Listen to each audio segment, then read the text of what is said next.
Shalom Chavrim, I'm Stephen Ben-Nun. You're watching Israeli News Live. It's a world of Ein Shalom, friends. And as I've been shared with by a friend that I have in Israel that just wrote me recently, me and a few other people that he actually included in on this, was saying in his letter to the different people that he wrote this to that he believes from inside information that he has, people, as he said, is in the know, that Israel is about to go to war. This time, though, he's talking about Hezbollah, Syria, Iran, and all these nations being taken out pretty much at one time. Well, that's kind of interesting because the Times.co.uk was reporting that the pummel the bases missed the men, Israel's invisible war in Syria, and how that General Eshkenot, Gadi Eshkenot, that is, talks about how that since 2017, Israel's been fighting a secret war inside of Syria, targeting Iran as they go through this war.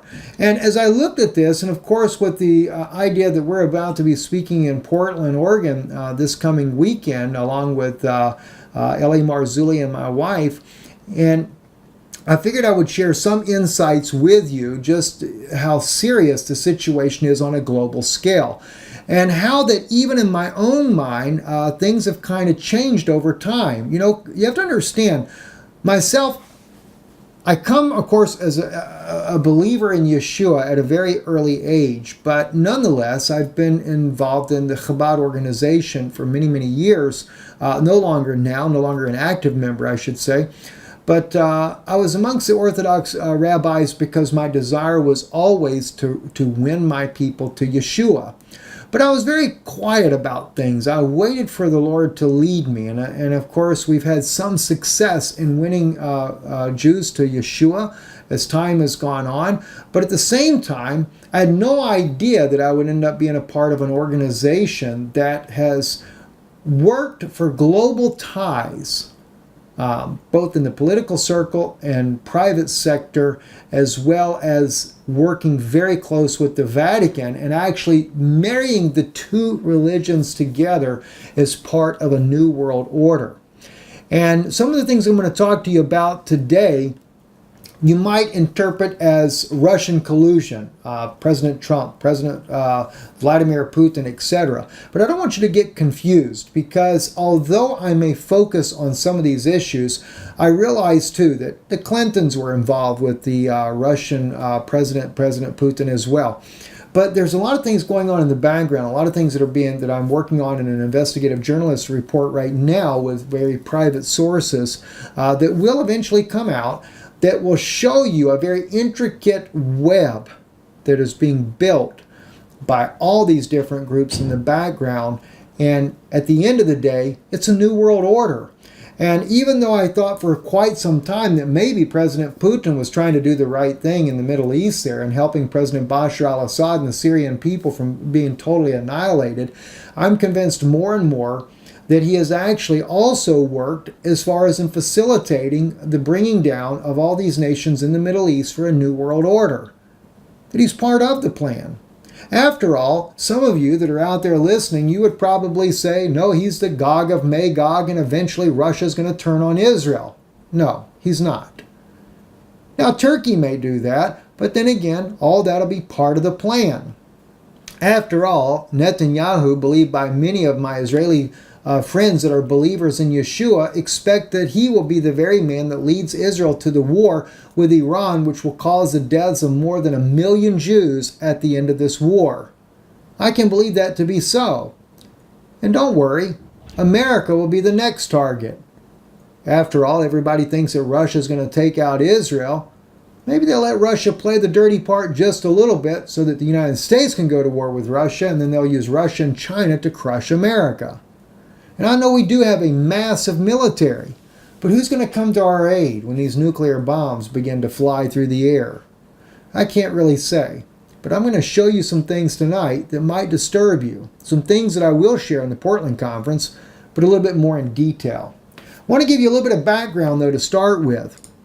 You know, the Nostra Aetate deal that was signed back in 2015 between the Vatican and Israel was a major move. In fact, before they even signed it, I was not as much privy about what was going on. All I knew is that the Vatican was trying to make connections and a covenant with Israel that I felt was very dangerous for the Jewish people. I was taken to the airways and only had about 20,000 subscribers, warning my Jewish brothers and sisters the dangers of making a covenant with Rome, that you will be fulfilling prophecy, setting the stage for Rome once again to take over Israel and be under the thumb of the Vatican. But I totally forgot about the fact that it wasn't just Rome that was running Israel 2,000 years ago, but it was also the Pharisees and Sadducees, and of course the Sanhedrin Council.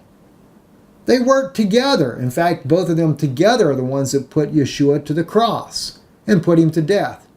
Speaking about putting Yeshua to the cross, that just kind of reminds me of another thing, because so many people are so busy thinking that Netanyahu is some kind of savior for Israel and that he's truly the man of God to do a great thing for the Jewish people, and have no idea that he has supported the most liberal abortion law ever in the state of Israel, makes it a free-for-all for the gay community to parade through the streets of Jerusalem, and now, right in Haifa, there in the museum there, what do they have going on? The Mac Jesus sculpture. Supports the BDS, wants controversial statue removed from the Haifa Museum. Yeah, can you believe it? And who are the only people that actually came as a vocal opponent about something that was so sacrilegious to the Christian people? Well, it happened to be the Palestinians. The Palestinian Christians actually stood for Christ and said this was sacrilegious for them to even do such an evil thing. And yet, we'll spend millions of dollars supporting a government rather than standing with the believers of Israel, both Jews and Palestinians alike. So we got to wake up to what we really stand for. I mean, if you're a believer in Yeshua, why don't you stand for Christ? All right? Now, that's just a side note. But after all, as I said, the Vatican was working on this deal. Well, I had a friend of mine that was a spokesperson for the United Nations. They caught wind to me making it public about this deal between the Vatican and Israel, and they actually flew to where I lived in Fort Myers, Florida, came to my home and warned me not to ever speak again against the Vatican. Well, oddly enough, this person was an evangelical, but like myself, also a Jew, and a member of what? The Chabad organization of Jews. Not only a member of the Chabad organization of Jews, but was also a former Roman Catholic. Wow, what do you know? Very interesting connection. Now, at the time, I was being warned that I was causing a major problem and that the Catholic Church in Israel was about to sign a historic agreement, but I was causing problems because certain Orthodox Jews in Israel listening to my channel didn't want anything to do with this deal. I didn't even realize at the time it was the Nostra Aetate. But that's exactly what it was. And of course, I was already blasting the evangelical covenant that was going on between the Vatican and the evangelicals. You know, Kenneth Copeland, and how they had their big meeting and they sent the Vatican envoy, Pope Francis sent his own Vatican envoy, Tony Palmer, to the Kenneth Copeland the Big Fish Conference, as Tony called it, to bring them into the fold. That was right before that was in 2013, and of course right before Pope Francis would go and hold his communion service in the upper room right above King David's tomb. They're clarifying, fulfilling biblical prophecy of Obadiah, where it says that they would drink upon God's holy mountain. Yeah, that was the Catholic Church fulfilling prophecy. And of course, the signing of the Nostra Aetate a year later galvanized that relationship. Now, some would say that's the one world religion. But in reality, the one world religion between the Vatican and, of course, the Jewish people galvanize also the world's governments. Because you have to understand, all world leaders go to the Pope of Rome and bow and kiss his feet. Kind of like what happens in amongst the Chabad movement, which the Chabad movement is bringing most of Judaism under their own wing, because the Chabad movement is a major, intricate part of Jewish movement that is dominating the entire globe. Now you have to understand, many people that are members of the Chabad, everyday Orthodox Jews, they have no idea, just like most Catholics have no idea, that the Catholic Church dominates global politics and global events around the world. Same thing goes along with the Chabad organization. Most Jews that are part of a Chabad synagogue or whatever may never have any clue just how deep those connections go. But I can tell you from personal experience, being a member of the Chabad organization myself and being a business owner for many, many years, actually more than 20 years I was a business owner, how close of a network we have as family. Every Jew there was did business with me because the family sticks together. If you have need of money for your business, not a problem. The Jewish family will work together. They'll give you the money you have need of with very little ever expected in return other than paying your debt. Once I felt in my heart to really reach out to my people, though, I had to close my business. I had to satisfy the debt that had been given to me by very wealthy Chabad Jews that I knew as well. Now, the debt wasn't severe. I'd only had to buy a few different asset vehicles that were part of the business that I was working with. But in order to satisfy that debt, though, even my wife had to give up her piano. A piano she'd worked very hard for to be able to pay for. It took that in order to satisfy the debt because we wanted to be, as Yeshua said, oh no man, nothing. So we've moved on, and that's kind of give you a little bit of a background of how that works now. But all the Jews, even the Jewish Congress, they come to the Orthodox, like you have here. This is back from 1991, the video that you see on your screen here, Jewish Congress, Jewish Unity. This is, I think this Rabbi Fisk is on here, who's the guy in the light-colored jacket with the little cap. But he's coming to Menachem Schneerson, who was what most Orthodox Jews believe to be the Messiah.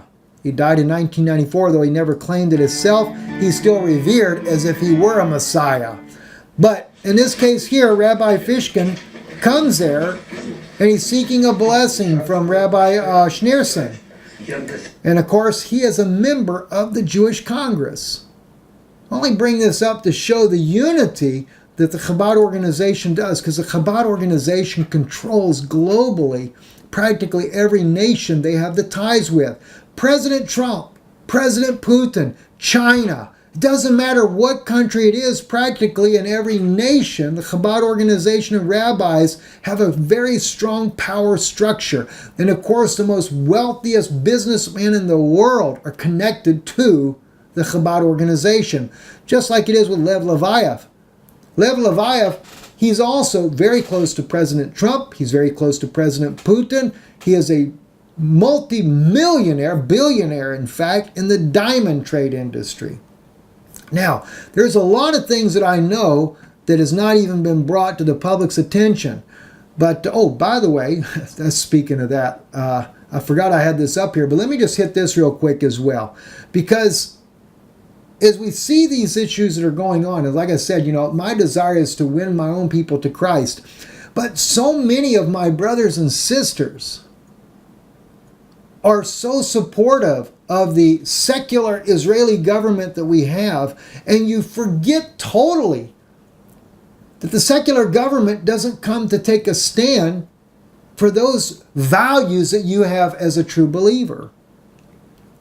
In fact, Prime Minister Netanyahu, under his own administration, is the one that passed the most liberal abortion law in the history of the state of Israel, allowing abortions all the way up to the 9-month of pregnancy. To me, that's equivalent to murder. Not to mention the fact that the opening up the Jerusalem doors to the gay parades, and the gay people, if that's their lifestyle, that's their business, not mine. But when it comes to supposed to be the most holiest city on the planet, and you just open it up and you say, we're tolerant. We don't do like Iran does. We allow the gay parades in our city. And Prime Minister Netanyahu has been doing it for years. Well, I certainly don't support violence against any group of people regardless of what they believe. But there's no way that I could condone something like that. And then the latest issue, they took Ronald McDonald in Haifa and put him on a cross that's considered to be an artwork and have this in a museum in Haifa. Why wasn't Prime Minister Netanyahu down there telling the museum, this has got to go? We have believers in Yeshua. We need to have respect to the way they believe. Doesn't mean that they, as Jews, they have to believe the way we believe, but at least have some respect. But no, the only people that came to the defense of Yeshua and that this was sacrilegious? Palestinian Christians. And of course, they got tear gas fired upon them for protesting this exhibit inside of a museum there. But no, unfortunately, many evangelicals, instead of standing with the believers of Yeshua in the state of Israel, which includes both Jewish believers and Palestinian believers, no, we stand with a secular government that wants more bombs and wants a bigger aid package to be able to blow up more of the Middle East. I actually have posted on our Facebook page, where is Israeli News Live Facebook page, I'd made a post in there. I made a suggestion. I said, look, as Israelis, we believe, as a Jewish people, truly that God is with us, then God will protect us. If the United States is in such danger from our southern border, as so many people are making the case that we need to have a wall on our southern border. Now, I think they're going to put the wall up to keep us in, ultimately. But even so, nonetheless, I won't fight the argument. I think every country should have fence as far as separating their border. Now, whether or not you put it 10 foot in the ground and 30 feet up in the air, I don't think that really makes any difference, because everybody that they're going to smuggle drugs in, etc., they either do it by plane, boat, or they dig a tunnel underneath your border, and they come up in somebody's house where you have no idea that's what they're doing until you can finally catch them later on down the road. All right? So, yeah, and of course they might want to put the fence up to stop the illegal flow of drugs in, because the government has their own their own source of drugs coming in, and that, of course, cuts out the politicians and all the others that get their cut from the drug trade. Yeah, I know so. Don't play games. I know so. All right, but my thought is, if you want to be able to fund this wall, we signed a package with Israel for $38 billion for defense to buy more bombs and planes and bombs and planes and bombs and planes to blow up all of our neighbors that are really not a threat to them.